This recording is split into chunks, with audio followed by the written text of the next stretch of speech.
Oke, hai semuanya, masih bareng gue Rizwan Zon.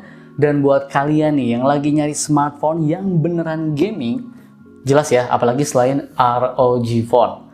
Dan ini yang paling barunya nih, ini series paling barunya segera dirilis di Indonesia, namanya Asus ROG Phone 8 atau biasa gue sebut Asus ROG Phone 8. Ya, ini tuh adalah unit testing ya, tester ya, jadi ya gua nggak tahu nanti untuk ceritanya seperti apa.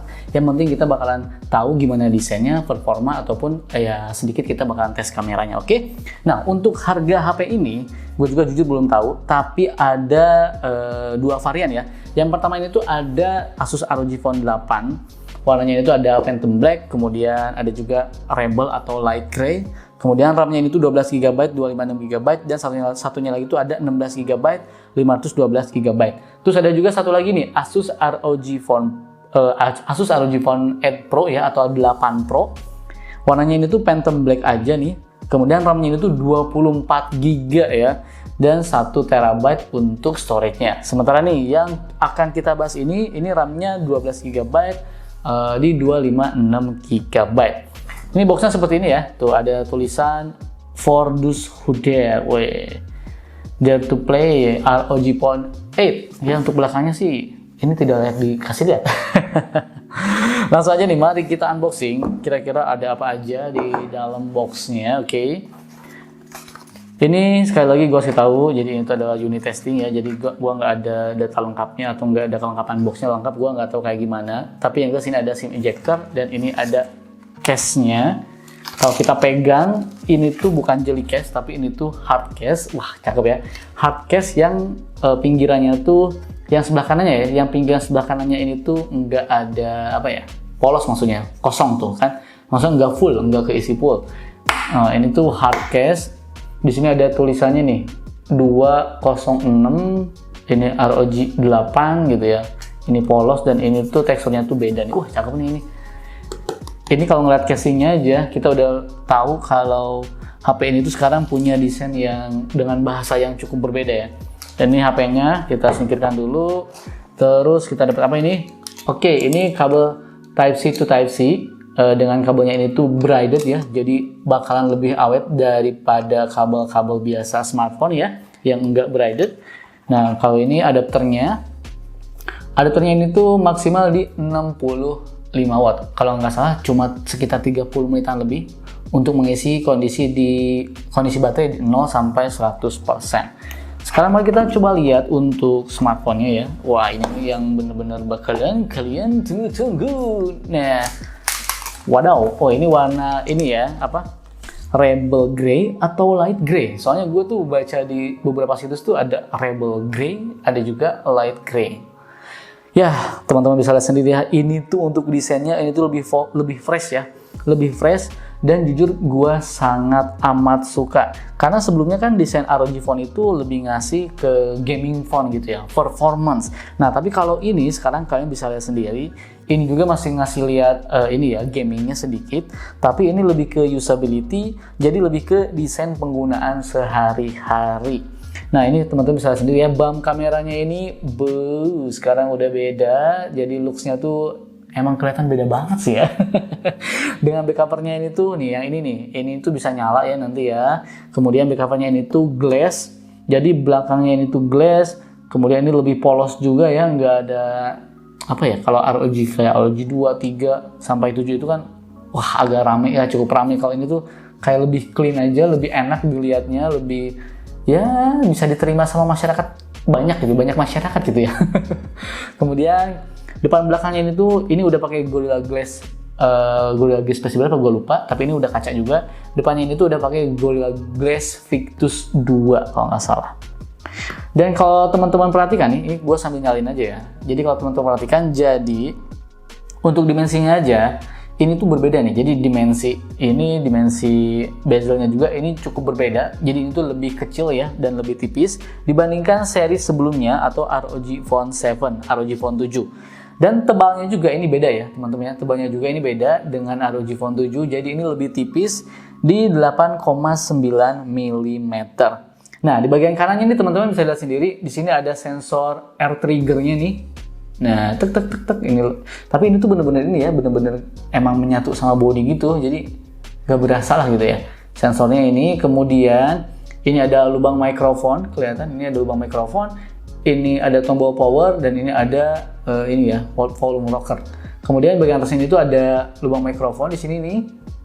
Oke, kemudian di samping kirinya ini tuh ada port Type-C.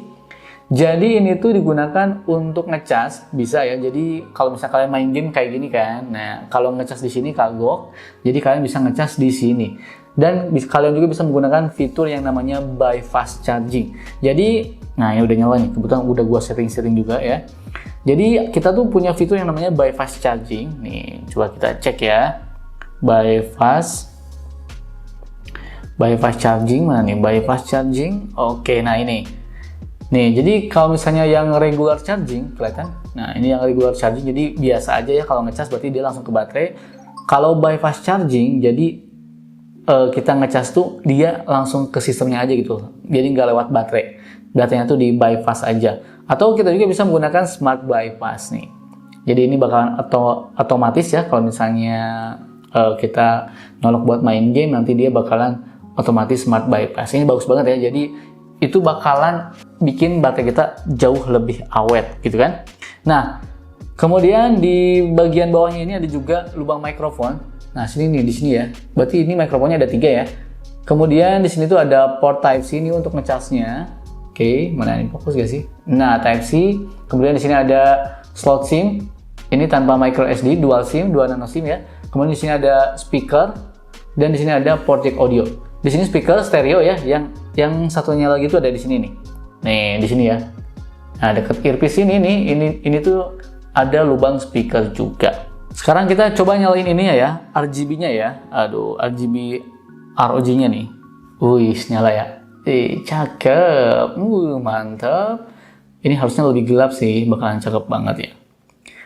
Kemudian nih, kita coba buka Armoury Crate untuk melihat settingannya. Cakep. Ini tuh paling enak sih. Jujur kalau misalnya ROG itu enak banget untuk ini ya, speakernya tuh ya, enak banget kalau menurut gua. Kita coba mana nih settingannya tuh, mana sih settingannya ini ya. Oke, di konsolnya nih. Nah, di konsol kemudian kita bisa pilih yang namanya System Lighting. Nah, System Lighting ini bisa juga kita sinkronkan ketika misalnya nih connect dengan PC gitu kan. Ini bisa kita sinkronkan juga, nanti nyala dianya ya. Kemudian kita juga bisa schedule untuk lightning-nya. Kemudian kalau misalnya kalian pengen ada panggilan masuk, kemudian musik, X mode, notifikasi, charging, screen on, ataupun screen off, ini juga bisa kita nyalakan ya, bisa kita aktifkan tuh. Seperti ini ya. Jadi kalian bisa sesuaikan dengan kebutuhan kalian. Bahkan kalau misalnya si ROG Phone 8 Pro, kalau nggak salah, ininya tuh bisa di setting ya, bukan cuma logo doang gitu. Tapi kalau yang ini, yang kita bahas ini tuh adalah ROG Phone 8 biasa. Dan ini gue kebetulan ada 2 nih ya. Nah, ini yang warna Phantom Black-nya. Oke, ini warna light gray-nya dan ini warna Phantom Black. Jujur, kalau misalnya ditanya mau yang mana, Bang Rizwan? Ini keduanya cakep sih. Dan ini enak banget. Grip di tangannya tuh enak banget gitu. Jadi memang bener dipakai harian tuh ini udah sangat amat enak gitu ya, selain dipakai main game. Untuk layarnya sendiri ini nggak usah diragukan lagi lah ya. Gambarnya udah bagus, responnya juga cepet. Pokoknya udah nyaman banget dipakai main game. Ukurannya ini tuh 6,78 inci, i6 Flexible AMOLED, 165Hz refresh rate, LTPO ya. Kemudian ini screen to body ratio-nya ini tuh mencapai 94%, dan untuk peak brightness-nya ini tuh up to 2500 nits. Bayangkan aja nih teman-teman, kalau misalnya teman-teman pakai HP ini di kondisi terik matahari di outdoor ya, di luar ruangan, tetap bisa menampilkan konten dengan sangat baik. Bahkan teman-teman bisa baca gitu ya, maksudnya bisa melihat HP itu dengan sangat jelas karena peak brightness-nya ini tuh udah sangat tinggi. Nah, yang gue suka juga nih, jadi HP ini tuh menjadi HP pertama sebagai smartphone gaming ya, smartphone gaming pertama yang punya fitur IP68, yang punya sertifikat water resistant. Cakep banget ya. Waduh, smartphone gaming tapi bisa dicelupin ke air, udah tahan air ya. Jadi buat teman-teman nih yang memang hobi main game di kamar mandi gitu ya, ini sangat aman banget. Jadi kalau misalnya jatuh ke air, aman.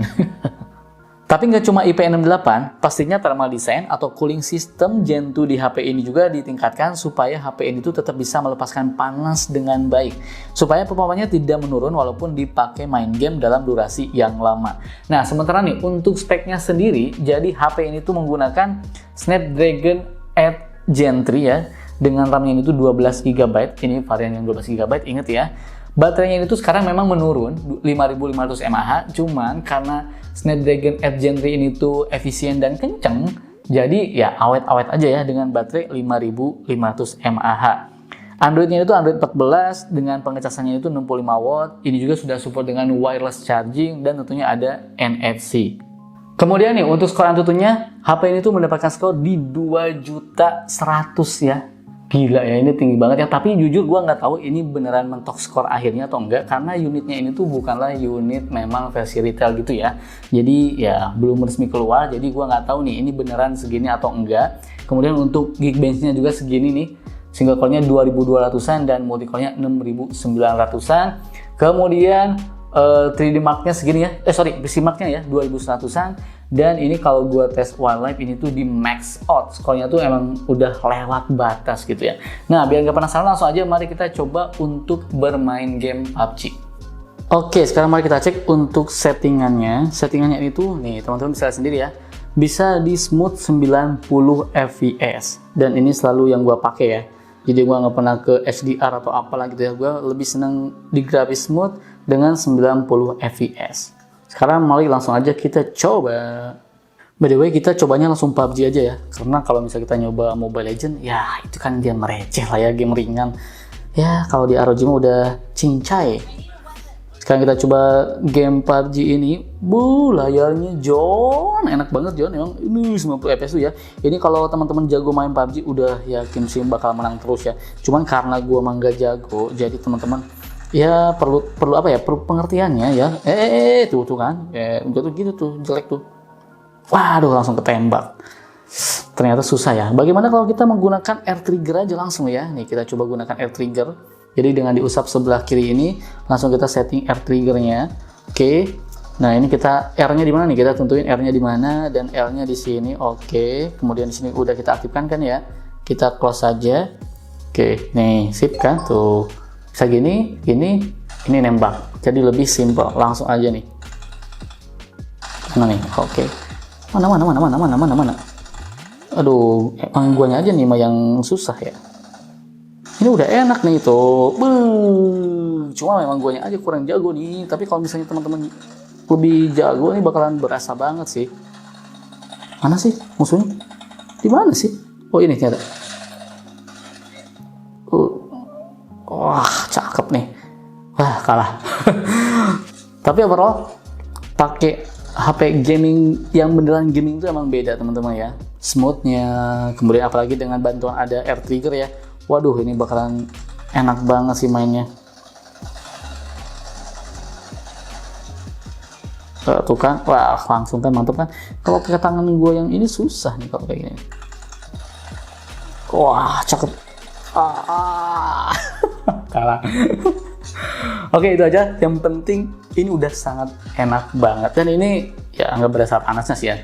Tapi kalau untuk urusan panas kita bakalan bahas di video reviewnya, oke? Oke, baik teman-teman. Mari kita lihat dulu untuk settingan grafisnya. Nih, ini udah gua set di 60 fps ya. Semuanya udah di highs. Semuanya udah ditinggi-tinggiin pokoknya. Cuman by the way, jangan ini ya, jangan ngeledekin ya, karena gue tuh jujur kagak ngerti John, kayak gini tuh gue tuh jujur kagak ngerti beneran. Gue main-main kayak gini kagak ngerti. Ini harusnya ini nih teman gue nih yang main-main kayak gini ya. Cuman jujur ini tuh sangat amat enak aja gitu, gak ada delay apa gitu. Oke, mari kita coba buka, open the door.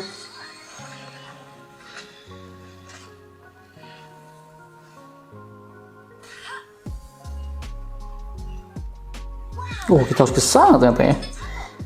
Oke, gue nggak ngerti ini main gamenya kayak gimana. Cuma katanya ini game berat gitu kan. Sering jadiin benchmark sebuah smartphone kelas atas.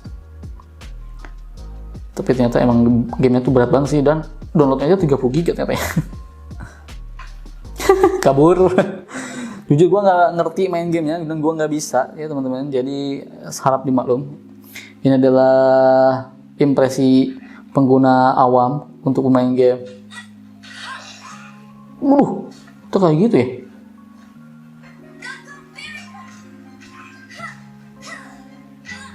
Waduh, susah juga nih kita mengalahkannya ya.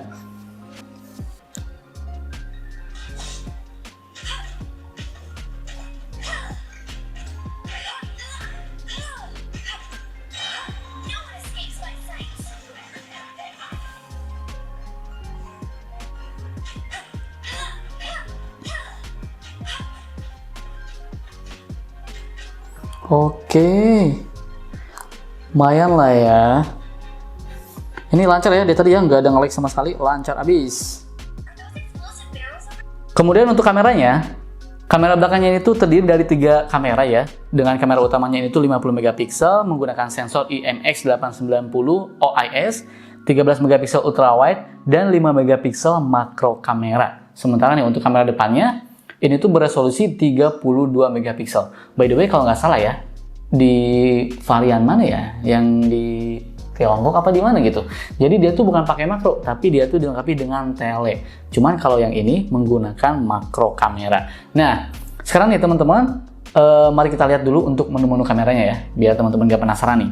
Oke, jadi yang pertama ini menu foto, tentunya bisa kita gunakan untuk ultrawide dan di zoom sampai 8 kali zoom. Oke. Kemudian di sini tuh ada fitur apa? Ada fitur slow mo, time lapse, video, portrait. Kemudian di sini ada panorama, ada light trail. Nah, teman-teman bisa pilih fitur-fiturnya ya, udah oke nih. Kemudian ada more. Nah, more-nya itu ada pro, di sini ada night mode, ada makro dan ada pro video. Ini yang gua suka nih, pro video. Nah, kita lihat dulu nih untuk mode videonya nih. Nah, mode videonya ini tuh bisa teman-teman lihat sendiri. Ini bisa di 8K. Wih, gokil ya. Ini maksimal di 8K 24 frame per second. Bahkan kita juga bisa pakai 4K di 60 frame per second. Cakep. Malah kalau misalnya teman-teman pengen hasil videonya tuh lebih bagus, lebih bright gitu ya. Nah, teman-teman bisa gunakan yang namanya HDR nih. Jadi HDR videonya ini tuh diaktifkan saja, hanya saja 4K-nya ini tuh hanya bisa di 30 fps dan Full HD-nya juga hanya bisa di 30 fps. Tapi ini udah sangat oke banget. Kemudian kalau misalnya kita nonaktifkan HDR ya, nah ini fitur stabilisasinya aja nih teman-teman ya. Ini bisa kita lihat ya, nih.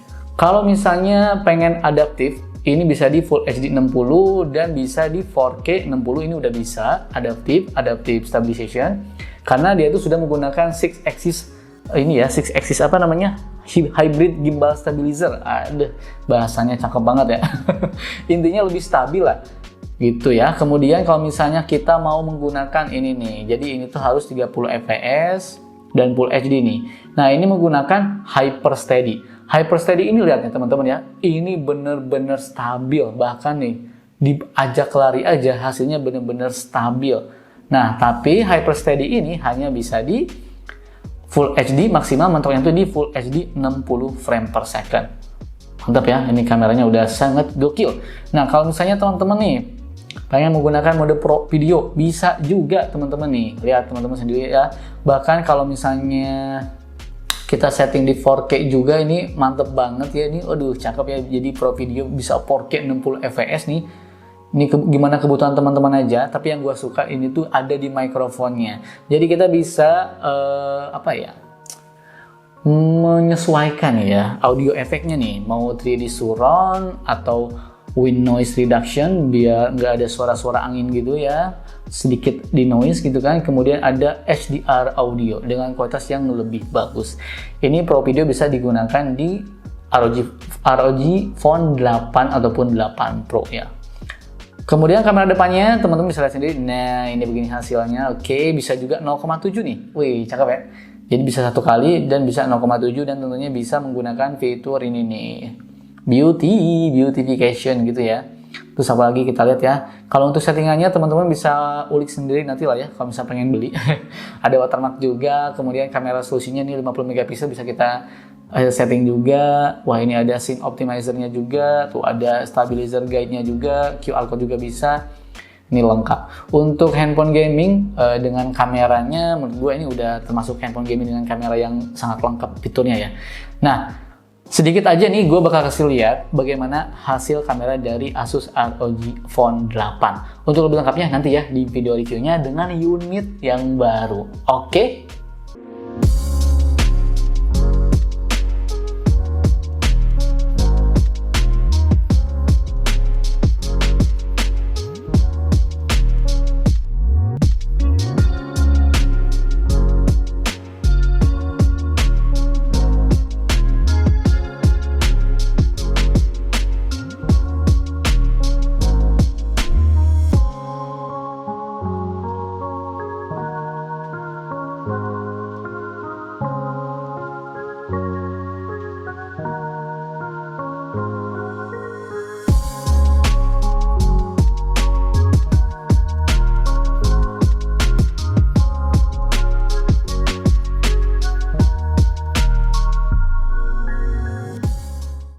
Sekarang kita coba ini ya, untuk kamera depannya ini tuh hanya bisa mentok di Full HD 30 frame per second. Cukup disayangkan ya, ini kamera depannya di studio, tapi dia tuh sudah ada fitur stabilisasi normal ya. Jadi cukup oke lah harusnya. Nanti mungkin kita coba bakalan di luar ya, tapi sekarang untuk di studio dulu. Di studio kayak gini, dengan lighting, dibantu lighting. Menurut gue ini udah oke sih ya tuh. Tone warna kulitnya juga walaupun agak beda sedikit, tapi nggak over seperti seri-seri sebelumnya ya, yang kadang-kadang seperti kayak kepiting rebus gitu kan. Tapi kalau sekarang menurut gue ini udah cukup oke. Ini Full HD di 30 frame per second mentoknya. Kalau misalnya mau 60 frame per second ya harus di kualitas HD. Waduh. Sementara ini tuh di 8K 24 frame per second. Teman-teman bisa lihat sendiri ya, ini 8K. Ini kualitas 8K nih. Gua nggak tahu kebutuhannya apa nih teman-teman 8K ya. Kalau gua sih paling mantoknya juga di 4K 30 fps atau enggak 60 fps ya. Tapi lebih seringnya kan kita tuh di 1080 bisa di 60 fps ya. Nih coba kita lihat. Cakep banget. Sementara ini nih ini di 4K 60 frame per second. Aduh, cakep ya. Asli bagus banget. 4K 60 frame per second tuh. Bagus banget ya, 4K 60 frame per second ya. Ini gue coba di Full HD 60 frame per second. Ini gue gerak-gerakin ya ini. Ini gue gerak-gerakin nih, ini gue gerak-gerakin, ini gue gerak-gerakin tuh kan, ini gue gerak-gerakin. Nanti kita lihat bagaimana hasilnya ya. Ini soalnya menggunakan fitur Hyper Steady. Oke. Sementara ini Full HD di 60 frame per second. Pengen coba fokusnya deh. Anjir, fokusnya lama banget. Nah, lama banget fokusnya. Nah, aduh kurang konsisten fokusnya ya, nggak tahu kenapa. Mungkin karena ini masih beta tester. Mungkin nanti pas sudah update software harusnya lebih bagus ya. Ini Full HD di 60 frame per second. Ini gue jalan kaki aja ya, tuh gue jalan kaki nih, jalan kaki. Ini berhubung bisa megang unitnya sebentar, jadi ya beginilah hasilnya ya. Kita nggak bisa ngajak ke kota nih. Sekarang kita coba untuk Full HD menggunakan fitur Hyper Steady-nya ini ya, yang kita aktifkan. Hyper Steady-nya kita aktifkan di 30 frame per second. Sekarang gue bakal agak lari dikit. Ini lari nih, bukan lari dikit, ini lari nih. Ini lari, bagaimana hasilnya silakan teman-teman nggak sendiri ya. Waduh, oke.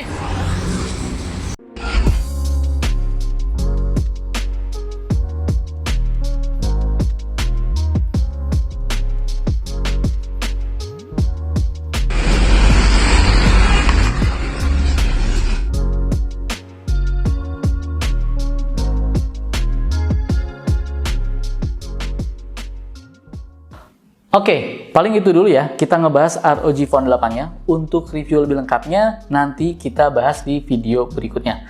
Nah, tapi nih, setelah teman-teman melihat sendiri nih, dari awal ya, dari unboxing sampai tadi tes kameranya, kira-kira nih, pendapat teman-teman gimana mengenai Asus ROG Phone 8 ini? Jangan lupa ya, tulis di kolom komentar.